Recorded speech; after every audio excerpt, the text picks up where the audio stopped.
전 의원, 현직 노회찬은 전 의원, 신당의 현 의원이죠. 등 그 진보 신당 탈당파들이 모인 정치 결사체입니다. 그러니까 3자 통합을 선언했고 2011년 12월 5일 우리 정당이 통합정당 탄생된 날은 12월 5일입니다. 법적 탄생일은. 그래서 통합정당 수행기구 합동회의라는 회의를 통해서 당명을 통합진보당으로 하고 이정희, 유시민, 심상정이 공동대표로 하며 강기갑이 원내대표로 맡는 지도체제가 합의됨으로써 통합진보당이 공식 창당되었습니다.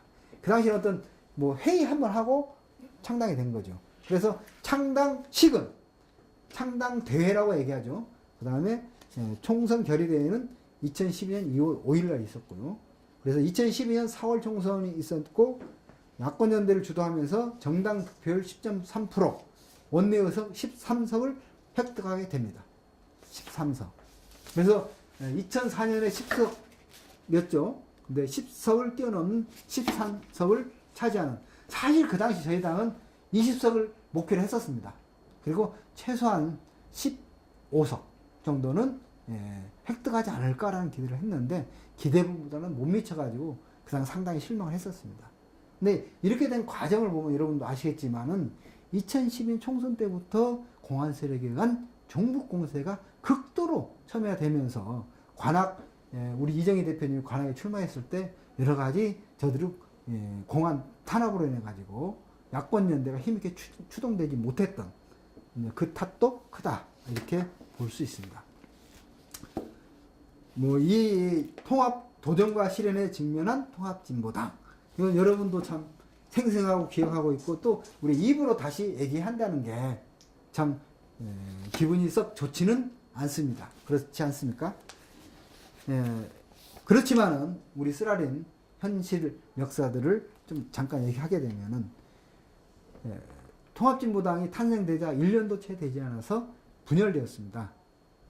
그 원인은 사실은 저는 공안 세력의 어떤 공안 탄압이 본질이다. 뒤에 한번 다시 말씀드리겠지만, 그리고 여기에 일부 어쨌든 분열 세력들이 날뛰고 놀아났다, 이렇게 저는 보고 있습니다.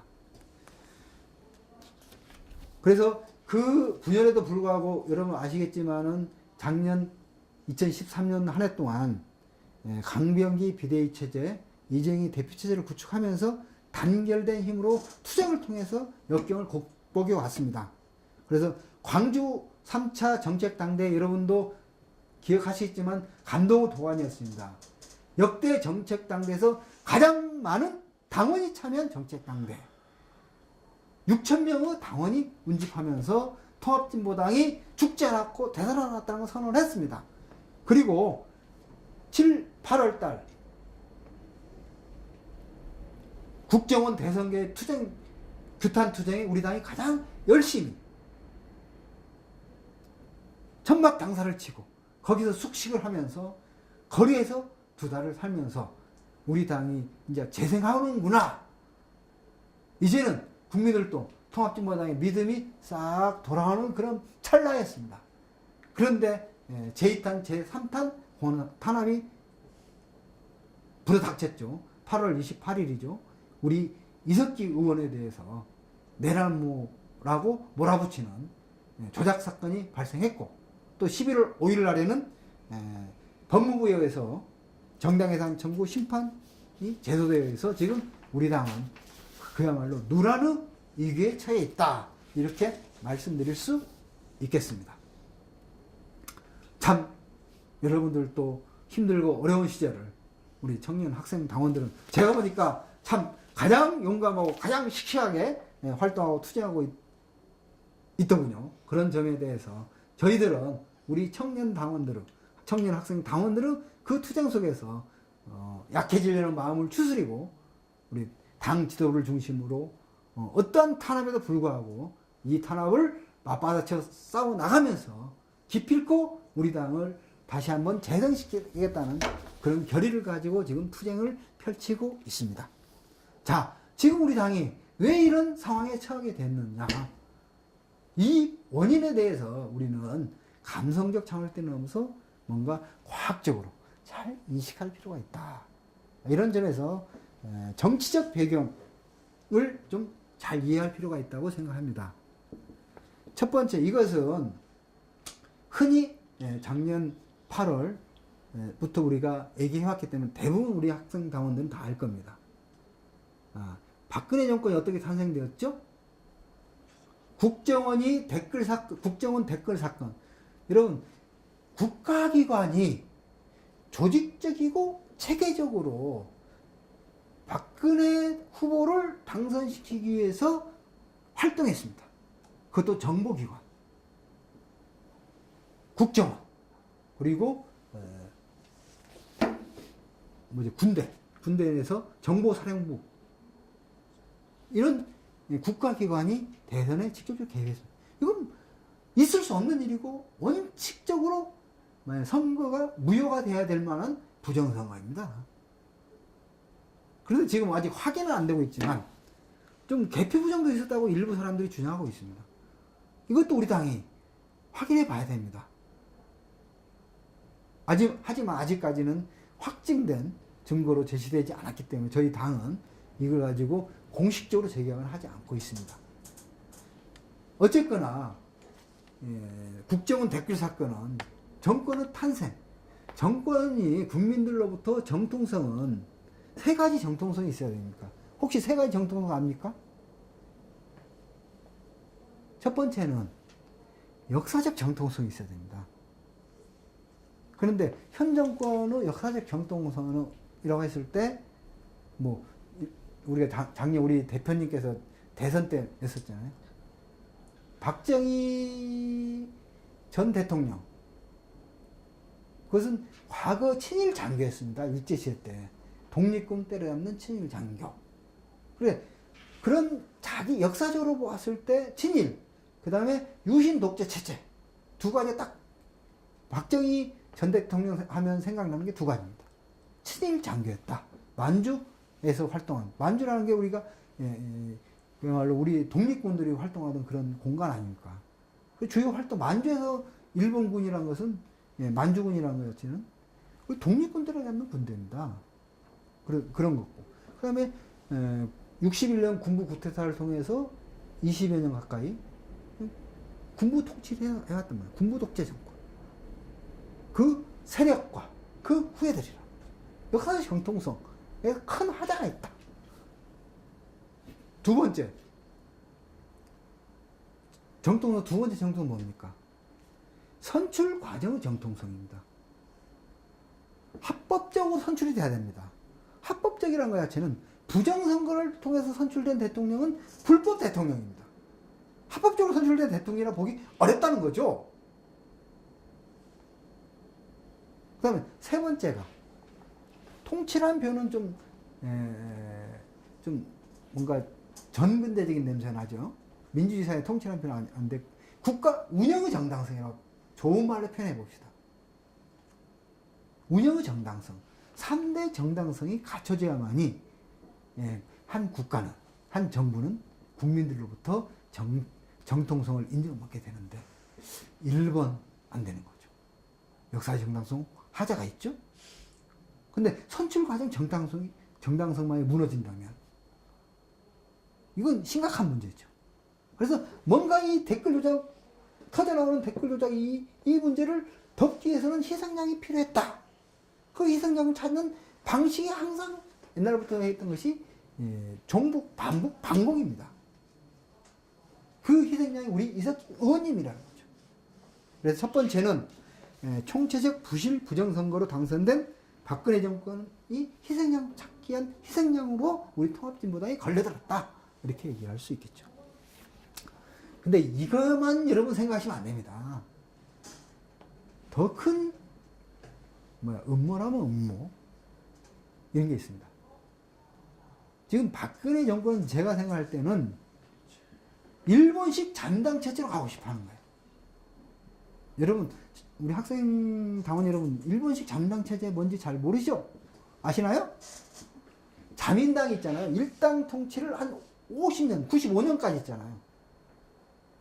이게 50년 초부터 95년, 한 50년 가까이 자민당 일당 체제가 유지되었습니다. 정권 교체 안 됐다는 거예요. 50년 동안 한 당이 집권당으로서 있어왔던 거죠. 이게 일본식 자민당 체제라는 거죠. 지금 새누리당이 꿈꾸는 것, 박근혜 대통령이 꿈꾸는 것은 유신부활 책동 이런 표현을 많이 쓰죠. 유신부활 음모. 왜 저렇게 대명천지 민주주의 사회에서 민주주의를 거꾸로 돌리려 하고 정보정치, 공작정치를 할까? 생각해 보면은 과거 민주정권 10년 그 악몽을 다시는 맛보지 않겠다는 거예요. 새누리당이 영구집권하겠다. 영구집권하기 위해서는 어떻게 할 거냐? 그런 점에서 공안통치체제를 구축해가지고 진보정당은 죽이고 그 민주당은 항상 온순한 정당. 그래서 국민들로부터 치단받고 또 민주당을 안철수당, 민주당을 짜게 가지고 그래서 거대 당과 분열된 왜소화된 야당 체제를 만들어 보자. 그리고 거기에서 체제를 도전하는 진보정당은 싹은 없애자. 이런 새로운 정치판을 만들어 보자라는 거. 그것이 정상적으로 안 되니까 국정원을 앞세워서 정보 공작 정치를 해가지고 어떤 새누리당 영구 집권 체제를 구축하자. 이런 그 글랜드 플랜이 있다. 저는 그렇게 봅니다. 글랜드 플랜을 그 관철시키는데 뭔가 명분과 구실 이런 것이 필요했고 그것에 걸려든 게 우리 통합진보당이다. 이렇게 볼 수 있겠습니다. 근데 여기까지도 여러분들은 여기까지 얘기하면 그 정도는 좀 생각을 했어요. 이렇게 답변을 하실 거예요. 근데 저는 세 번째 저는 이 세 번째 문제를 가지고 1시간 정도 뭐 어디서 강연도 한 적이 있습니다. 배후에 미국의 대한반도 전략이 작동하고 있다는 거예요. 미국의 동북아 전략이 작동하고 있다. 여러분 이런 말 들어보시면 피봇 투 아시아, 피보팅 투 아시아 이렇게 얘기하기도 하고 피벗이라는 거 영어를 참 발음이 안 좋아서 피봇이라고 하면 잘하는 피벗 이렇게 P-I-V-O-T 그 다음에 ing 붙으면 피버팅. 요즘 젊은이들은 영어를 잘하잖아요. 이게 무슨 뜻이에요? 회귀하다. 그래서 아시아 회귀 전략. 다시 돌아온다 이런 의미죠. 왜 그러냐면은 50년대 60년대만 하더라도 한국전쟁 이후에 있어서 미국의 세계전략 중심은 아시아였습니다. 한국전쟁 이후에 60년대 베트남 전쟁했죠. 그래서 아시아 지역에 미국 군사력을 대다수 많은 부분을 배치했습니다. 근데 베트남 전쟁에서 미국이 패배로 물러섰습니다. 73년도, 4년도에 미국이 철수했죠. 그 이후로 미국의 세계 전략 중심은 중동으로 갔어요. 그래서 중동으로 가가지고 중동을 제패하려고 했고 91년 1차 중동 전쟁이 있었죠. 1차 대이라크 전쟁 있잖아요. 있었고 그 다음에 2003년도에 제2차 이라크 침공이 있었고 2001년도에 그 아프간 전쟁을 했죠. 그래서 지금 2001년도부터 지금 13, 14년 동안 지금 미국은 중동에서 계속 전쟁을 했습니다. 그래서 군사력을 중동 지역 중심으로 투사를 했었습니다. 투사라는 게 이제 그쪽으로 배치한다 이런 뜻이거든요.